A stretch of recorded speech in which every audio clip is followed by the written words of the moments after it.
Welcome to Bennett's Bike Social. We're here at lovely Silverstone with Yamaha, and we're going to discuss rider age and put the theory into practice.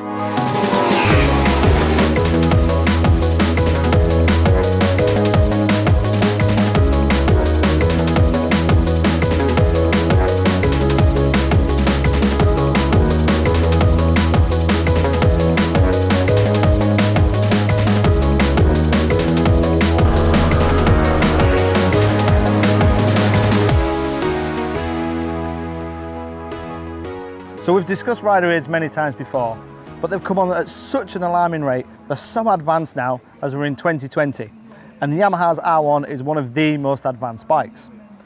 Now 10 to 15 years ago, if you turned up for a track day, you would probably switch off all your rider aids and switch off the ABS, because you as a rider could beat the system because they weren't as advanced. In the same way an old Nokia phone wasn't advanced as a new iPhone. But now we're at the level that even racers will keep road-going rider aids on. So let's explain how they work. First of all, most manufacturers use a system from Bosch, and that system has an IMU, which measures lean, pitch, lean angle, braking, and that communicates with the brain inside the bike that then limits the traction control, the rider S, the ABS, and the engine braking. Yamaha system is very different because they have not bought an off-the-shelf system from Bosch. This is a very similar system to what Rossi was using in 2012. This is Yamaha's own design. Again, they have an IMU, which measured the lean angle, the pitch, the yaw, the G-forces, and that is communicating with throttle, engine RPM, gear position, wheel speed, and other sensors around the bike. So let's take traction control for starters. Traction control is pretty simple. When the back wheel goes faster than the front wheel, we need to intervene to stop the spin. Once both wheels are going at the same speed, we can then reintroduce the power and we can accelerate. Slide control on the Yamaha is slightly different because that is the bike actually spinning and sliding, and this is done by G-forces. So when it sees the slide, because it can feel the G-force, the system has known that the G-force and the bike is sliding, we can then interact depending on the lean angle, the throttle position, the gear position, the RPM. So what we're going to do today is actually experiment with all these rider aids on Yamaha's R1. What we're going to do is one session with everything to the maximum. So we're going to have full lazy power, full slide control, full traction control, full cornering ABS, and engine brake assist. Then we're going to do the exact opposite, flip it over and try it with nothing. So that's no traction, no slide, full aggressive power. Then we're going to trim the R1 to suit my riding and the tyres. But enough talking, let's put it into practice. Let's get the levers on and let's throw in some laps.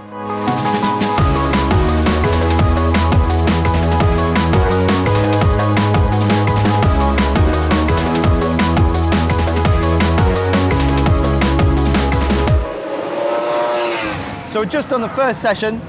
We've opted for power mode 3 because if we go for power mode 4, that's more like a rain mode, and at Silverstone here, we're at the international circuit. I don't really want to be going down the back straight at 70 miles an hour in the fast group. So we're going for power mode 3, traction is on 9, slide control is 3, and the engine brake management is 3. So that's kind of everything maxed out with the softest power mode. Now it's not unrideable, it's not slow, it's still full power. So it's still a fast R1, but the throttle is really, really soft, really, really user-friendly, which means you can get on the power really early because as you accelerate, it then calculates how much power it's going to give you. And again, you've got the traction on 9 and the slide control on 3, which is its maximum settings. It's not cutting in, it's not back, it's not misfiring like you would have on a system 10 years ago. It's really smooth. In fact, it's hard to tell if the system's on or not. The other difference is we've got some engine helping here. So the RPM increases slightly, so you roll into the corner like a two-stroke. So rather than the back end skittering and scratching, because you've got lots of engine braking, it raises the RPM and lets you roll into the corner. So now we've done the safe and steady one, let's go to the other extreme. Let's put the power on the most responsive, reduce the rider age and switch a few off.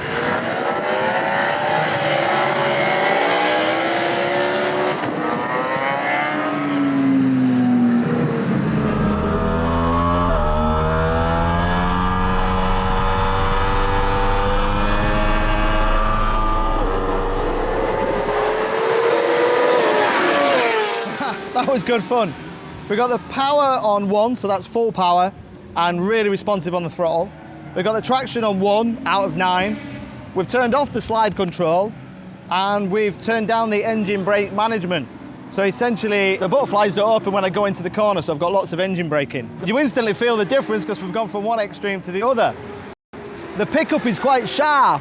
It's not so noticeable higher up in the RPM, but when you first quarter turn of the throttle, as you put the load onto the tyre, it's quite sharp, and sometimes that can just get the tyre to move a little bit, especially towards the end of the session when the tyre's getting hot, because we're on road tyres. And I haven't got any slide control, so it will slide a little bit when I initially tap the throttle. Just doesn't give you the confidence, because as you turn the throttle, you've got that little slide as it loads, and then you haven't got any slide control either. On the brakes, the braking is the same, but the difference is now I can hear the rear chirping as I'm going into corners because the rear's starting to lock up because I've got a lot of engine braking. What I need to do is change that so I've got a little bit more engine brake assist. So now let's go for another session. I think we're going to put the slide control back on because we're on road tyres, we're not on slicks. Traction I think is about thereabouts. Wheelie control, don't really need because we're at Silverstone, it's quite flat. And I think the power I might go for 2 out of 3. Just soften it a little so it's just not as sharp. Let's see how that goes.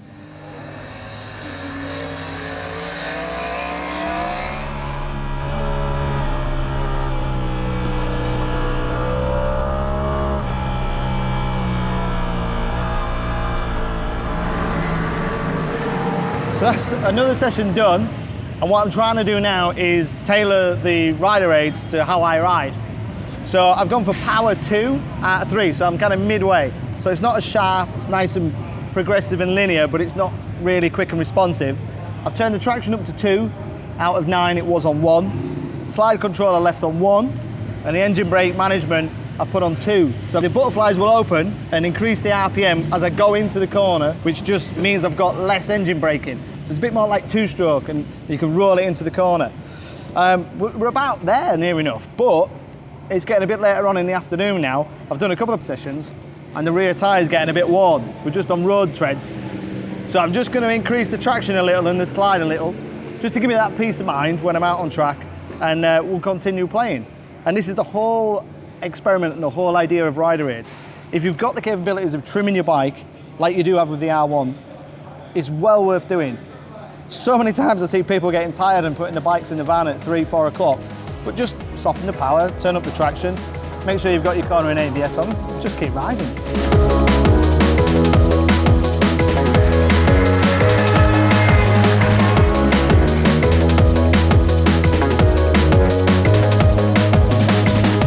We're here with Jeff, Market Manager, Yamaha UK. Jeff, can you explain to us how the rider aids on the R1 differs from every other manufacturer? Sure, so this is the 2020 R1, so this is now the 3rd generation of our IMU rider aids package that comes with the bike. There's a couple of new features this year, but essentially the system is based on the exact system that Rossi used at MotoGP in 2012. The big difference between his system and our system on a standard road bike is that Rossi could program the system for each corner, whereas for the road bike you just have one program, lots of options and 4 modes.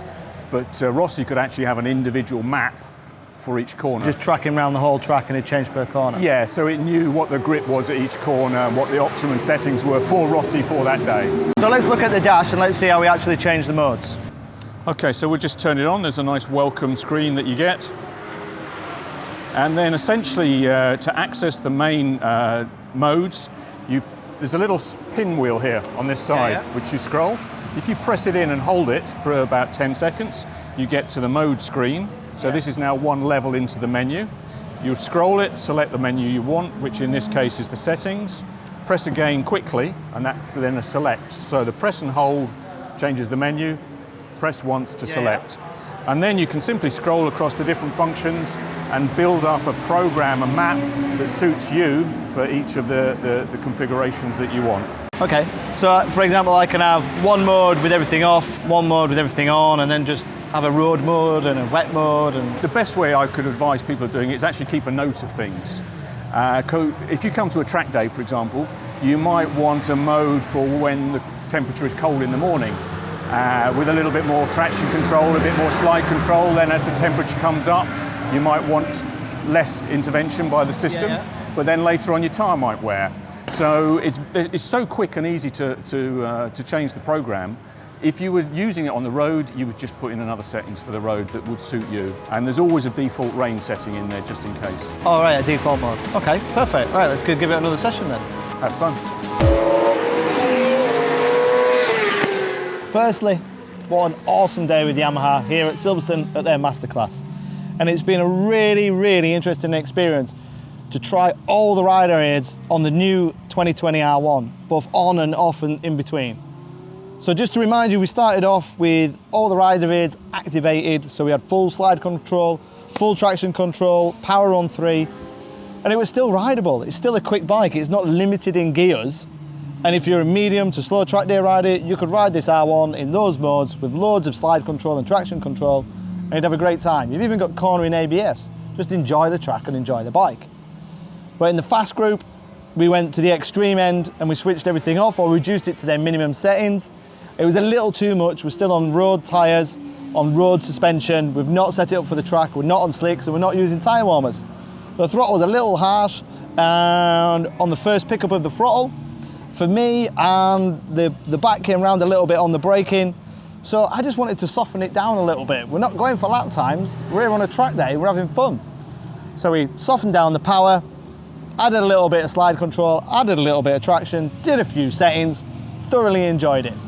Then after lunch, the heavens opened up, we had a bit of rain, the track dried out really quickly, but again, we just added more slide control, added more traction, and then the last session, the tyre was about done, and when most people are packing away, again, I just trimmed the rider aids to suit the environment.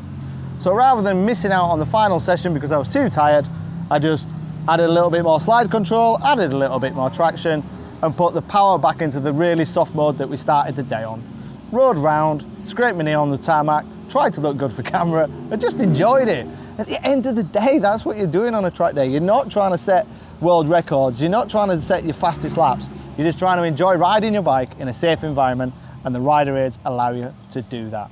In summary, the R1 is a shining example of how amazing rider aids are in 2020. 15 years ago, the ABS was too intrusive, the traction intervention was harsh, and when it came back in with a bang. Now, they're so smooth. If you're not lucky enough to own a Yamaha R1, try the Yamaha experience here at Silverstone. It's an awesome day, and please, please, please, play with your rider modes. Get it suited to the way you ride and how you like to ride.